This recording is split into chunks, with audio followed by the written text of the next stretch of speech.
Hey, Chip Wade here. We just finished filming a live morning show broadcast on Fox and Friends for some of my favorite products for getting ready for the holidays.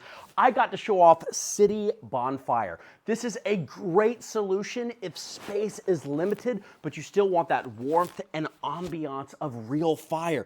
These actually come in these canisters just like this, which makes them super portable, but these are eco-friendly as well. Recycled tins, even food safe soy wax, really great. These things will last between 3 and 5 hours. And if you want to snuff it out, you simply just put the lid right on top. You can take it with you and put it wherever you want.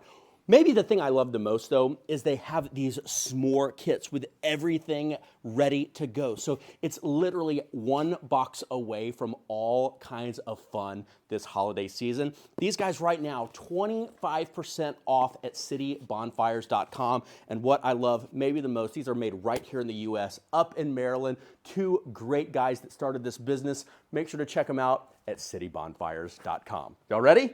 Yeah! Let's give it to me.